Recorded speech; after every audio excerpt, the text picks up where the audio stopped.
It's not that one. CRTs are cheap or free. Like, they're legit, like, people give away CRTs all the time. Because they don't know what they're giving away. Like, people would pay good money for a CRT. Which is insane. Pretty early when you could still pick up the DE10 Nano for about 100 pounds. 100 bucks. Yeah, so like, the, crap, he disappeared. The DE10 Nano was, I forgot how to bring him back, was fairly expensive. Like, after it came out and was like a big deal.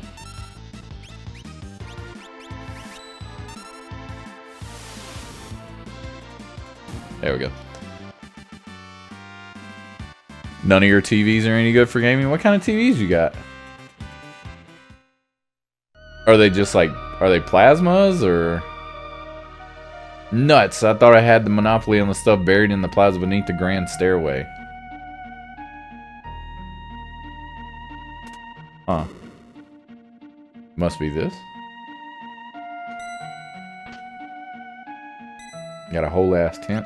At least they give you one. They all seem to have really bad ghosting. That sucks. Like, how bad? And what are we talking here? Like, you're playing a freaking console from the 90s. Or a Mister from the 90s. It's supposed to, like, look crappy. Panasonic LCD. Oh, well. Those, yeah. Is it, how old is it? How, because I had a Panasonic TV back in the day. It was a plasma. But like, it went to shit. I had it forever, but it went to shit. Not, well, I guess it was probably about 6 or 7 years ago. No, it's been longer than that. It's probably been about 10 years since I had that. But it was a good TV for a while. And when it comes to like refresh rates and like input latency, or not, I guess not input latency, but like refresh rates, LCD, or not LCD, plasma was like top tier. 6 years. I mean, like I said, CRTs, man, people are giving them away. Giving them away. Now, there are some CRTs, like monitors, people that have like CRT monitors that are absolutely ridiculous in price. Like, what is that? A Commodore 64 freaking monitor. It's insane. They're like $300 to $400.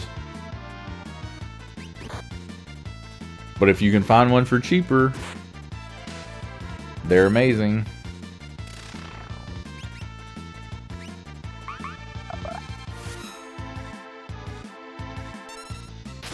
It's gotta reset his HP because he's not dead yet.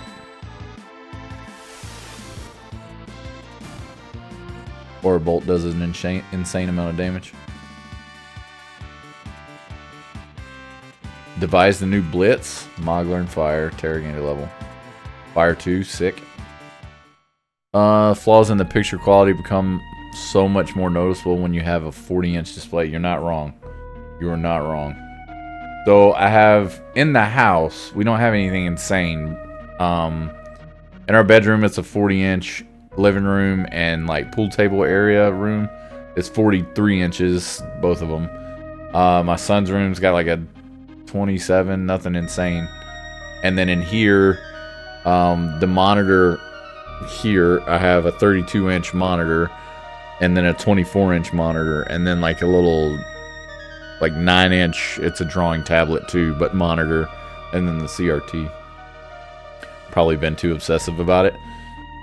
I get that way too. I get obsessive about stuff. Like, I want to have it, so I get obsessed with it. Did I save? I don't remember if I saved. I used a tent, but I don't think I saved. Now that I think about it. See how much Fire 2 does. Or her damage, per se. That's pretty good.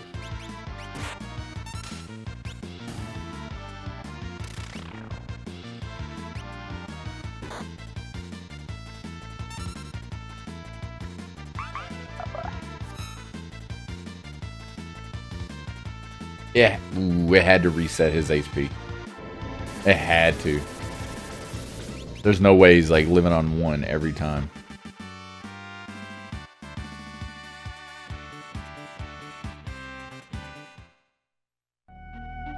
I feel like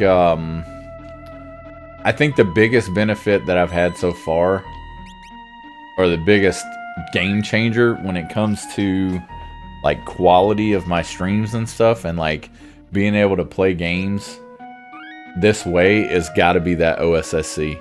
That thing has been a game changer for me, like when it comes to playing retro games. I had the OSSC before, but I wasn't able to play on an old CRT because I didn't have a particular converter box. But being able to use SCART has been wildly better than anything else. So the OSSC has been really awesome, being able to line quintuple all the way up to quintuple. Right now it's line quadrupled because the monitor and the TV, mostly the TV, I think it's the TV, doesn't like quintupling. It likes quadrupling, but not quintupling. Yeah, spending too much time refining the setup and forgetting to just play games. I do that a lot. I do that so much. Like right now, in my head, I was like, I need a new mic. Like, I need a good condenser mic. Like, you know, I need a Shure mic. Like, audio sounds fine. Like, it's not anything insane. It's got a pop filter. It's a Yeti. It's fine. The FPGA console I'd love to have, or a PS1 that's been modded for like the X Station stuff. That'd be cool, but that's like hundreds of dollars. And like you said, just play some damn games. Like, stop worrying about the setup. Just play some games.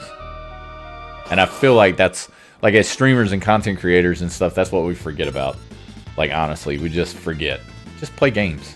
Why are we so concerned about our stream setup and what it looks like and how it functions and all this stuff? Just play games.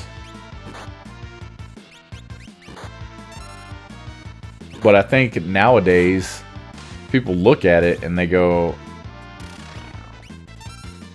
I should be playing games with a purpose. Like, I need to make money playing games. Like, no, it's not what it's about.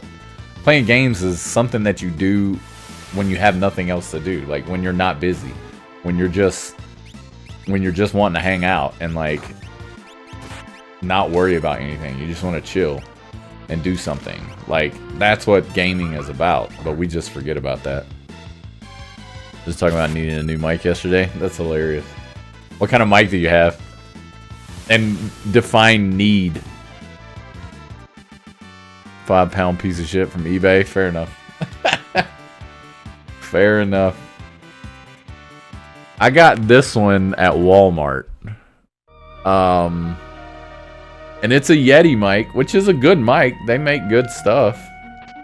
The one thing I'm not a fan of is it's USB, micro USB A, I think. And it's kind of a flimsy connection. I'd much rather it be C, or USB-C. But it works. Like, there's nothing wrong with the mic. The mic is fine. You can hear me. It's just, I don't know. Like, you just hear about people using condenser mics, and they got these, like, fancy things, and you're like, man, their audio sounds amazing. All this stuff. And, like, the camera itself is a...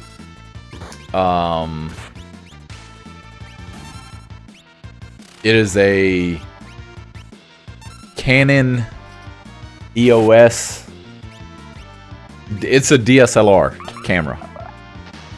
And it's a great camera. But, like, there's little knickknacks and stuff that, to me, it looks weird. Like, if I go into chat mode or whatever, it just doesn't look as good. I don't know, like, I'll bring it up just for reference. I'll bring it up. Like, just chat. Like, in this screen, to me, it looks like fuzzy, right? It just looks fuzzy. And that could be the capture device that that is capturing the video. It could be that. But I have an, what is it? Where's it at? It's down here somewhere. I have a cam link, but this camera's old and the cam link doesn't accept it. Like, it doesn't work with cam link. So I have to use this Vivitar $20 freaking thing, and it works, but it just looks fuzzy to me. I've never had anybody complain, like, why'd your cam look fuzzy? But to me, I don't know, it's annoying, and I hate it. But I've been dealing with it forever. And I have, I don't know, 4 or 5 little webcams that are fine, but like the field of view is insane. Like you can almost see it's wide angles, so you can see almost the entire room. Yeah, it has low light noise. Yeah, exactly. It's even worse when the light is brighter. Like if I turn on the above head light, it's even worse. It's awful. So having just this light, like if I open this curtain and let in the light, it's terrible. So like that's, I don't know. A dead pixel? Where?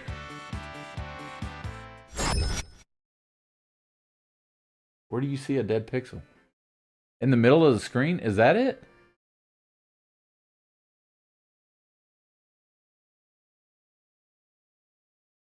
Is that a dead pixel? And right there in the curtain? Is that what you're talking about? I think I know what you're talking about.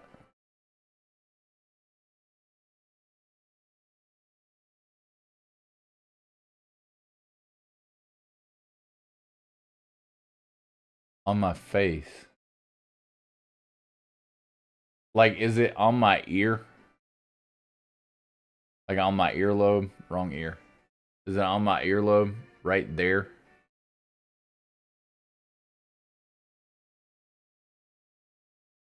It might be, because it's not moving. Fucking A. I'm going to see if I can see it in here. I don't know if I can see it in here. Yeah, I think it's in the... Yeah, it's in the camera. I think it's in the camera. So, maybe. Who freaking knows, man? See? The new cam. Like, no one would ever notice it. Like, you noticed it, but no one else would ever notice it. Could just be the OBS overlay. I don't know, man. And like my internet's been acting up lately. It's freaking annoying. And it's not my equipment, or it could be my equipment. I don't know. It's just really irritating.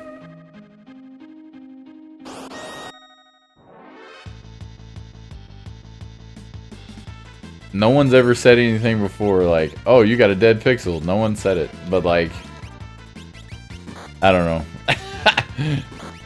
The things we notice as like people that are practically professionists. You're costing me money. It's no big deal, bro. No big deal at all.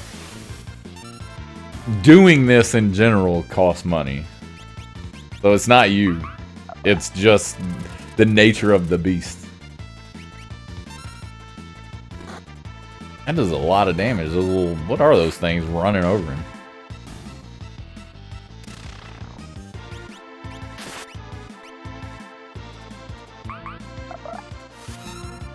I'd like to get a new modem. This modem back here behind me is only like Wi-Fi 5. And I have Nest systems, like pods all over the house, like 3 of them. Which gives me a better Wi-Fi. Damn it, I did not mean to do that. Which gives me better Wi-Fi, like throughout the house, but because it's not Wi-Fi 7, like I would like to have Wi-Fi 7, but everything Wi-Fi 7 is so freaking expensive currently.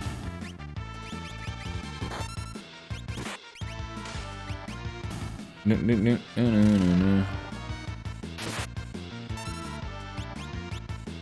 don't know, I feel like we constantly think about stuff like that and just let it eat at us, or we think about the next biggest thing. Like, what's the next big thing?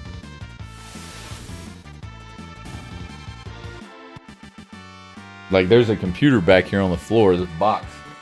Ugh. that I need to finish. But I need a motherboard and CPU, and that stuff costs a lot of money, and that's not money I have currently. I don't have any spare cash, but I want to finish that one for my wife. She's not a gamer or anything, but I would like to have her own computer that she can work on and has her own stuff, and she doesn't have to worry about anything else. She has her stuff. And I have a what you call it, where you can plug a, what is it, KVM switch. I have a KVM switch, which is really handy, but I don't have another computer to hook it up to.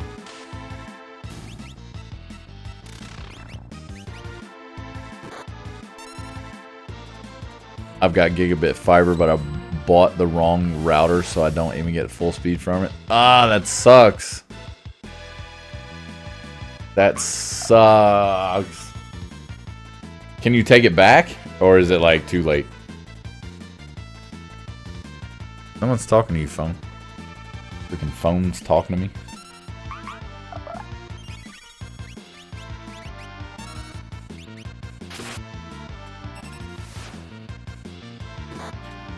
So you live in England.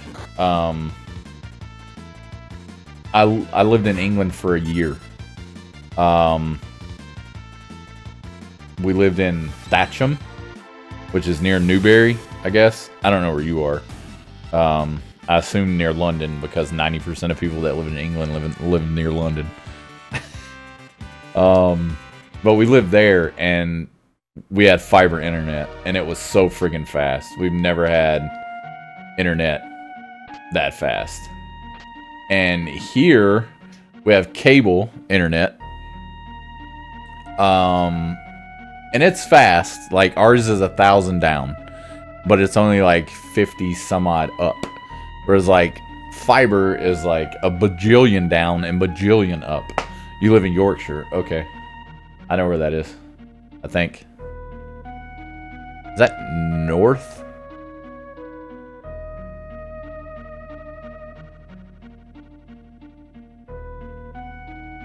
No, not a southerner, so north.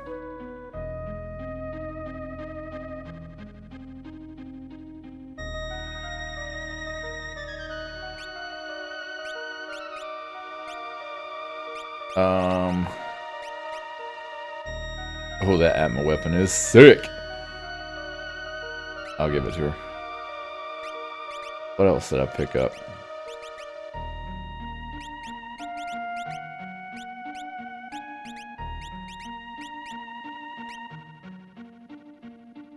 I picked up Magicite. That's right.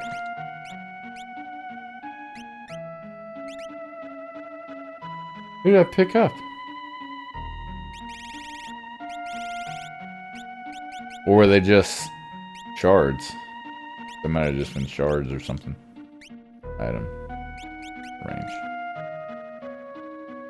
Yeah, 200 miles north of London. We were west, I think, of London. Magicite. Someone's random Espers. It's a shard. Okay.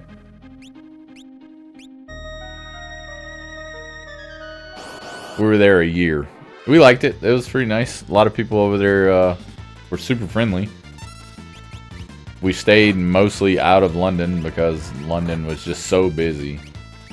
But it was a cool place. Very cool place.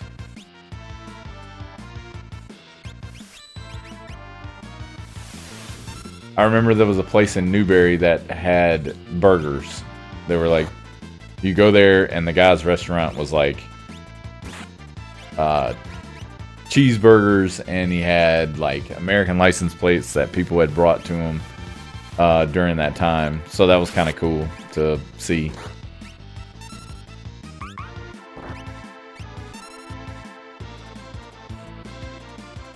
Like I said, we liked it there. It was expensive though, and the houses, gosh, they're so small compared to here, you know, naturally.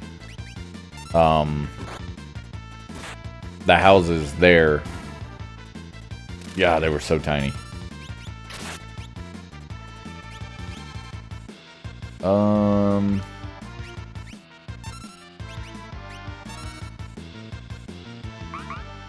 Like, I think the house we lived in when we were there was like 800 square feet, 800 or 900 square feet. It was very small. The house we're in right now, currently, is over almost 4,000.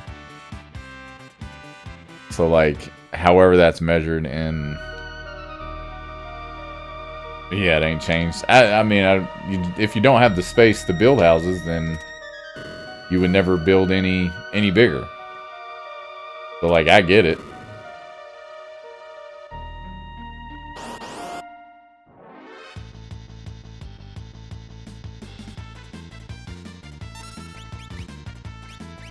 I do that every time.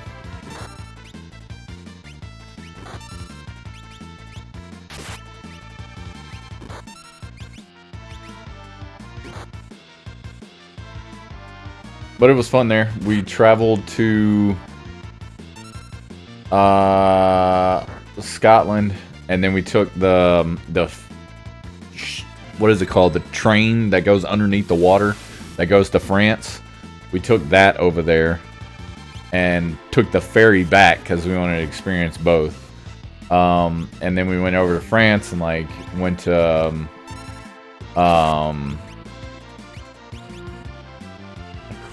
went to, what is the name of that place? Normandy. Went to like the beaches of Normandy and stuff and saw that. That was really neat. And then we went to, we were in Germany like, let's see, 20 years ago. Yeah, at least 20 years ago. So we were over there for a while and traveled all over Europe. And we had been to London before, went to Paris and all that stuff. So we've traveled quite a bit of Europe, my wife and I. Eurotunnel, that's what it's called. We took the Eurotunnel. That was freaking cool. It was really neat because what we did is we had some friends and family come to visit. Let's flick the switch, why not? They came to visit us and stay for like 2 weeks. And during that 2-week time, we wanted to travel. So to travel, we had a small car, so there was like no way we could all fit in the car, naturally. So we rented a, what you call, a motorhome? Or, I forgot, a camper van? I think y'all call them camper vans. And that was really freaking fun. The only difference is it's driving on the other side of the road, on the other side of the car, and it's a manual. I have no idea. I don't remember where in Scotland we went. And that was the first time when I was there 20 years ago. I think we just went to southern Scotland. Leave it alone. The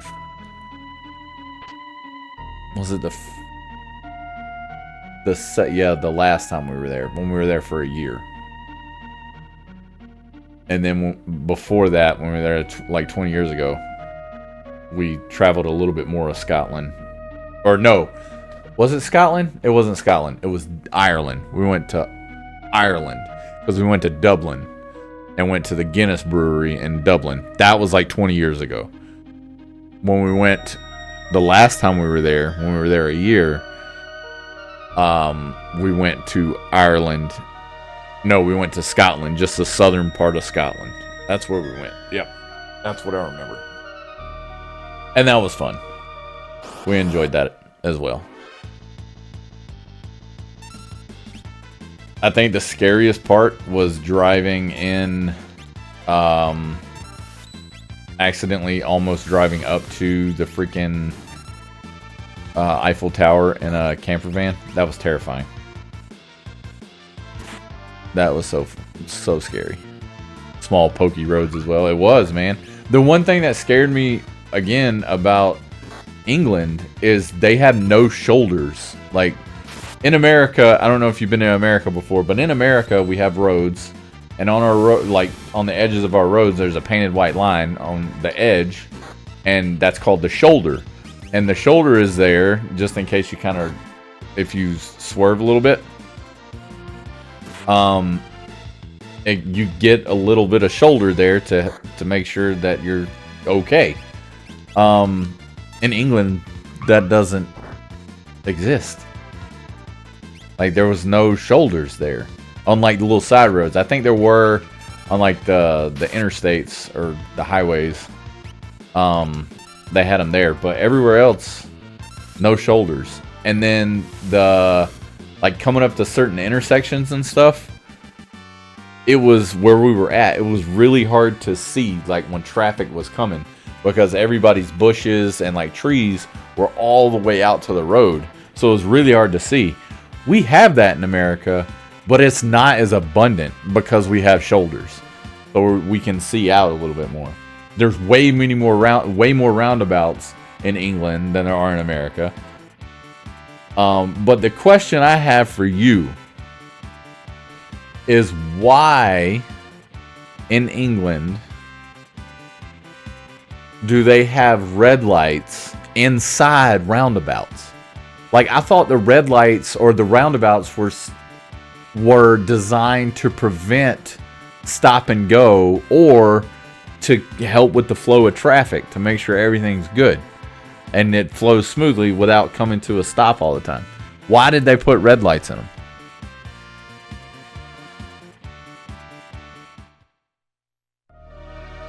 They've started taking them away from motorways now and call it a smart motorway.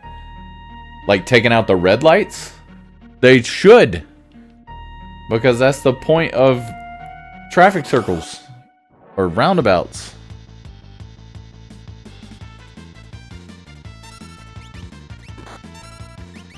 We don't need both. When we were in England, in Thatcham and Newbury, we were traveling to Newbury because, you know, the closest, like, bigger town. The first thing we saw, like, when we were driving was a roundabout with red lights in it. I was like, what the heck? It depends on how busy the junction gets. I mean, I guess that's why they have it. Is because the junction just gets way too busy still.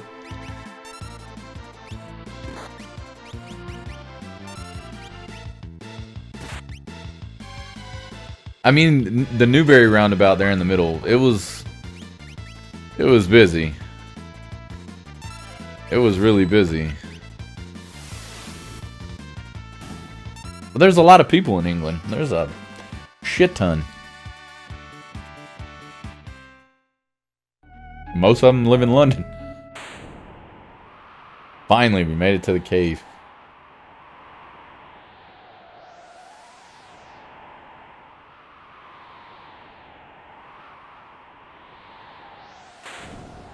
This is the sealed gate. I think Kefka shows up here. Beyond is the Esper world. We're counting on you, Tara.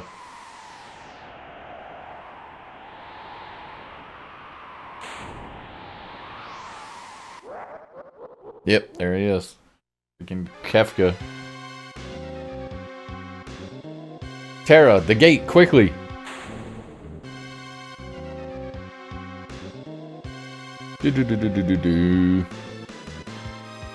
Kefka, you followed us. Whee! The Emperor was right. Let Tara fall into your hands, and you'd open the gate for us. Words. Golly, I can't read today. How does it feel to know you've been working for us?